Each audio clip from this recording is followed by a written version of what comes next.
Bonjour, je suis Audrey Michaud-Dubuis, je suis actuellement chercheuse postdoctorale à l'Institut de physique du Globe de Paris.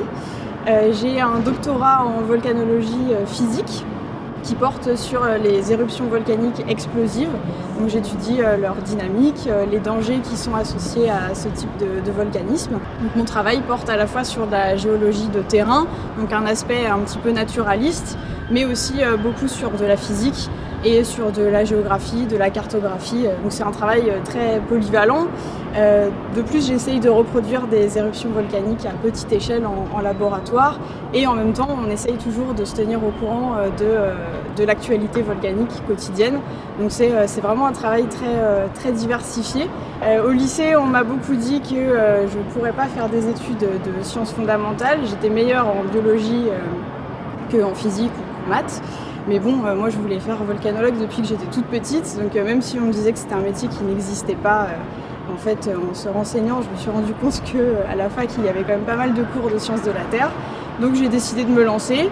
Je connais plusieurs personnes qui ont fait des études de géologie il y a 20 ou 30 ans et qui nous disent qu'à l'époque en géologie il n'y avait quasiment pas de femmes.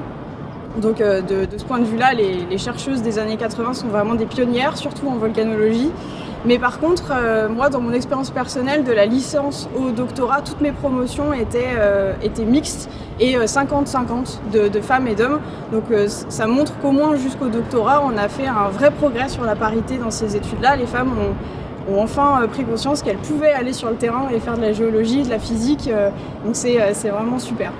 Alors, je vais pas vous mentir, je voulais pas forcément faire de la volcanologie physique à la base. Moi, ce qui me faisait rêver, comme beaucoup de filles, comme beaucoup même de personnes en général de ma génération, c'est les images de Haroun Tazieff, de Maurice et Katia Kraft. Quand j'étais toute petite, je savais même pas encore lire. On avait un livre chez moi de photos de l'Etna faites par Haroun Tazieff et je me souviens que je feuilletais ce livre sans pouvoir lire aucun des commentaires. Mais ces images, elles m'ont fascinée. Et à partir de ce moment-là, je pense que j'avais 4 ou 5 ans, je voulais faire volcanologue. Ça ne m'a jamais quittée. Dans les reportages sur les volcans, on voit très souvent les mêmes chercheurs hommes de la fin des années 80, début des années 90, puisque évidemment ils sont toujours actifs.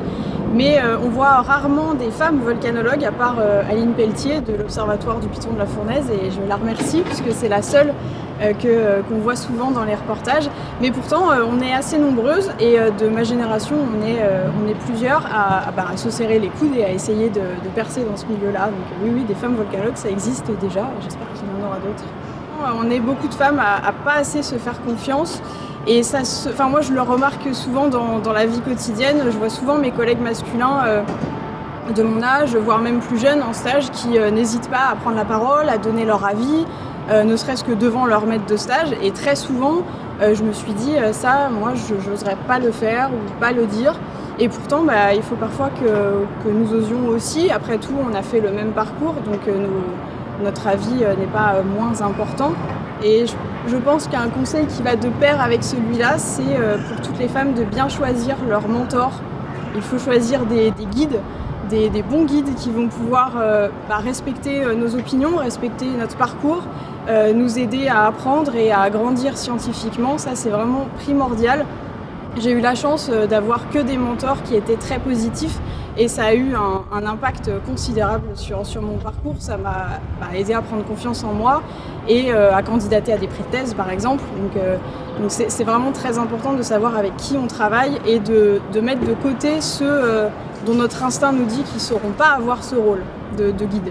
C'est mon directeur de thèse qui m'a encouragée à candidater à des prix de thèse.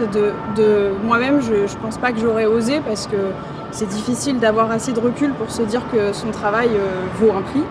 Enfin, personnellement, c'est pas dans ma nature, mais vu que j'ai été très encouragée à le faire, j'ai candidaté et ça a payé puisque j'ai réussi à obtenir un prix de thèse.